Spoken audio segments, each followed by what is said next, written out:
I'm aware there are people out there who are so deep down the rabbit hole and they've become so paranoid that they're 100% convinced that I'm a controlled op and Alex Yeah. Jones is controlled op and I'm Yeah. sure you've been accused of being a controlled op. And It's a I badge was of actually honor. yeah.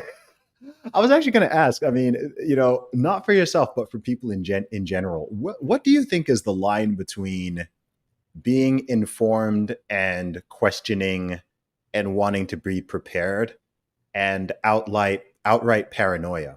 Because I have certainly seen an overcorrection into the latter in particular over the couple years. I mean, when everyone is just being accused of being, whether it's Illuminati or part of the globalist elite or controlled opposition. That was a really popular one, particularly in 2022, 2023.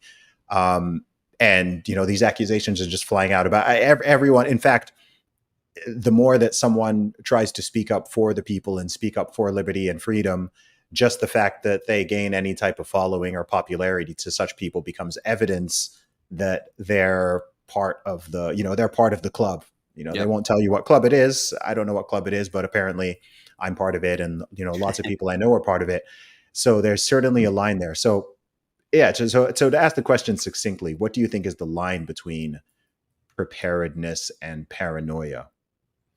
That's a great question, and I've contemplated that myself because having done this for so long, you see it in different waves, of course. And I used to run. I started off my activism and my purpose in the conspiracy world, and I used to listen to Alex Jones every Monday, Wednesday, and Friday when I would walk around on Texas State University for hours on end with my headphones. And I thought I was so superior to everyone else because I knew what was going on, but really I was freaked out the whole time. And so I've been accused of that. And it's the same thing. Like, he has so many followers, he must be part of the team. And my stuff isn't getting any reach. So it Yep. must be being suppressed, even though what you're saying resonates with people and it's some really hard hitting stuff.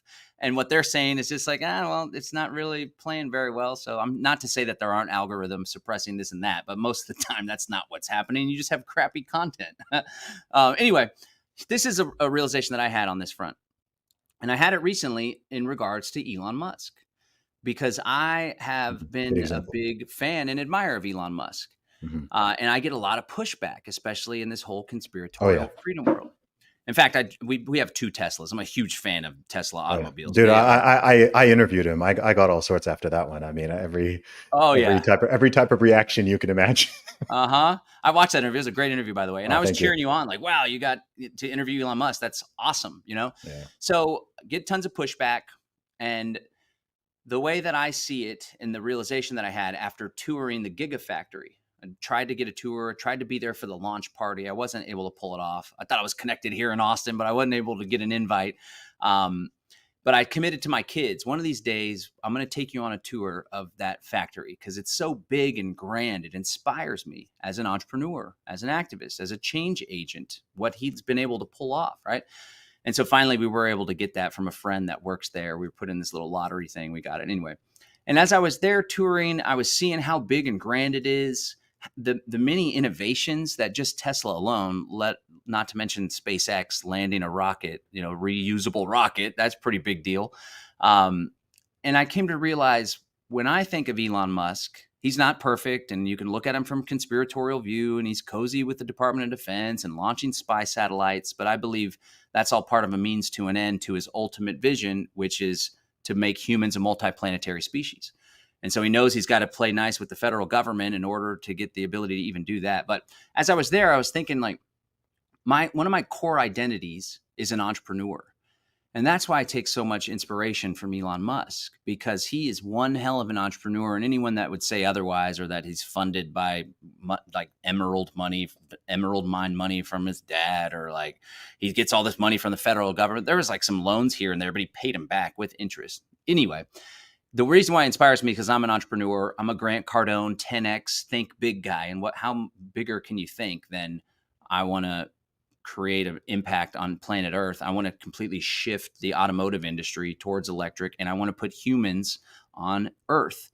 That's my identity, entrepreneur. So that's what I see when I examine Elon Musk. A lot On of Mars. people's core identity is conspiracy theorist. And Hmm. so with everything, with Zuby finding success, having a big reach, with Elon Musk doing this or that, that's all they see. That's how they view the world, through a lens of conspiratorial view of history. And I tell you what, in my view, that's one of the most impotent identities that one could have, because all you do is obsess over the problem. And as a Yes. firm believer in the law of attraction, the more that you research the New World Order, the more you'll see it everywhere, the more you live in fear, and the more you're taken away from your true purpose or your path. Maybe you haven't even thought about what your purpose is, because your purpose is to quote unquote wake people up.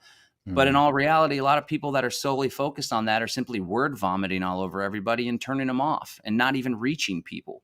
So that's what I would say. I don't even think it's a thin line. I think that Yeah. there's a problem. There is definitely a conspiracy, and the Yes. conspiratorial view of history is accurate in my view.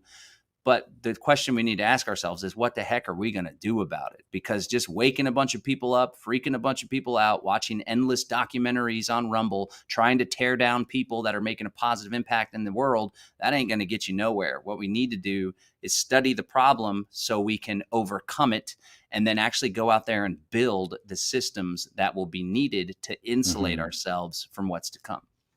Absolutely. Man, that's totally correct. I think it's a horseshoe theory type thing, just like similar with politics, how the far left and far right can end up being very close to each other.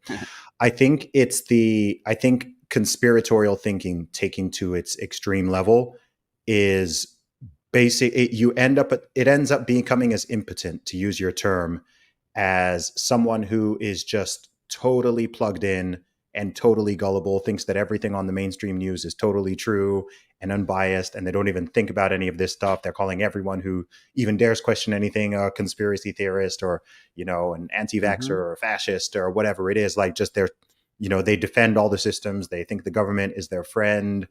Like, it ends up being just as disempowering. And something else about that worldview is I've learned over time that it doesn't allow for heroes.